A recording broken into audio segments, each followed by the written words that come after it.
Musola kotor dikit, gua yang kena omelan. Iya ya Pak Rungkat. Oh iya, Pak Haji itu pengurus musola di sini. Pada episode selanjutnya, kisah Topan, Peot, dan bapaknya berlanjut dengan kejadian-kejadian yang semakin seru dan penuh warna. Setelah kejadian pengumuman yang agak kocak, Topan merasa malu karena banyak yang mencibir cara pengumumannya yang kurang sopan. Namun, dia bertekad untuk belajar lebih baik dan menjadi RT yang lebih baik. Di rumah, Bapak sedang berbincang dengan Peot. Bapak merasa prihatin dengan cara Topan yang agak terburu-buru menjadi ketua RT meski masih belum siap. Bapak memberi nasihat kepada Peot bahwa menjadi pemimpin itu tidak mudah dan butuh waktu untuk belajar. Peot pun memahami, meskipun dia kadang merasa kesal dengan sikap Topan yang terlihat kurang matang dalam menghadapi tanggung jawabnya. Sementara itu, Topan berusaha mencari cara untuk memperbaiki dirinya. Dia mulai berlatih cara berbicara yang lebih sopan dan lebih terstruktur untuk pengumuman. Bahkan, dia mulai mencari referensi dari berbagai sumber, termasuk berbicara dengan Pak Haji, pengurus musala yang terkenal tegas, untuk mendapatkan bimbingan. Namun, masalah baru muncul ketika warga RT 02 RW 01 mulai merasa bingung dengan keputusan Topan yang ingin mengubah beberapa aturan di lingkungan mereka, seperti jadwal kerja bakti yang dianggap memberatkan. Peot yang mendengar keluhan warga merasa perlu untuk ikut campur dan memberi masukan kepada Topan agar dia lebih mendengarkan aspirasi warga. Di sisi lain, Bapak merasa khawatir karena banyak hal yang harus dipertimbangkan dalam memimpin sebuah RT. Ia pun mulai berbicara dengan beberapa tetangga, termasuk Pak Badot, yang pernah merasakan jadi ketua RT sebelumnya, untuk meminta saran. Episode ini berakhir dengan momen penuh tawa ketika Topan mencoba mengumumkan kerja bakti dengan cara yang lebih baik, namun malah salah lagi. Peot dan Bapak tertawa melihat usaha Topan, yang meski belum sempurna, sudah menunjukkan kemajuan. Mereka berdua pun memberikan dukungan moral, karena mereka tahu bahwa setiap pemimpin pasti belajar dari kesalahan.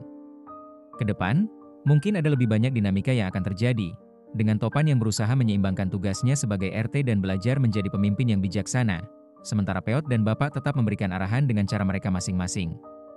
Setelah kejadian pengumuman yang kocak, Pak Badot dan Pak Ustadz bertemu di musala. Pak Badot yang baru saja merasa sedikit terbebani dengan tanggung jawabnya, namun dia juga merasa bangga karena dipercaya oleh warga. Sementara itu, Pak Ustadz, sebagai pengurus musala yang sudah lebih berpengalaman, merasa perlu memberikan bimbingan agar Pak Badot bisa menjalankan tugasnya dengan baik. Topan, Ustadz, saya cuma mencoba apa yang bisa saya lakukan. Tapi, rasanya saya belum sepenuhnya siap. Warga mulai ragu pada saya. Mereka bilang, cara saya pengumuman tadi nggak sopan. Pak Ustadz, tidak apa-apa, Pak. Semua orang pasti mulai dari kesalahan. Bahkan saya dulu juga belajar. Yang penting, Bapak harus lebih mendengarkan mereka. Jangan hanya memaksakan kehendak sendiri. Bukan soal siapa yang benar atau salah, tapi bagaimana kita bisa bekerja sama untuk kebaikan bersama. Topan, tapi, Pak Ustadz, saya merasa seperti dipaksa untuk jadi RT, padahal saya belum siap. Pak Ustadz, memang begitu. Menjadi pemimpin itu bukan hanya soal keputusan besar, tetapi juga soal bagaimana kita mengatur keseimbangan dalam kehidupan sehari-hari. Bagaimana bisa memimpin dengan baik? Pak Ustadz memberi nasihat sambil menatap seperti ingin menyampaikan pesan yang dalam. Bapak bisa fokus dengan lebih tenang menjalankan tugas sebagai RT. Topan, benar juga, Pak Ustadz. Saya kadang terlalu fokus pada tugas-tugas di RT, sampai-sampai lupa. Saya harus mulai bijaksana dalam membagi waktu. Terima kasih atas nasihatnya. Pak Ustadz, sama-sama, Topan. Ingat, pemimpin yang baik adalah pemimpin yang bisa menjadi teladan, bukan hanya dalam pengumuman atau keputusan, tetapi juga dalam sikap dan cara mengelola kehidupan pribadinya. Topan pun terdiam sejenak, merenung mendengar nasihat dari Pak Ustadz. Dia merasa lega, meskipun tanggung jawab sebagai ketua RT terasa berat, namun dia tahu dia tidak sendirian. Ada orang-orang yang peduli dan siap membimbing. Saya juga akan lebih banyak mendengarkan warga dan berusaha membuat keputusan yang bijaksana.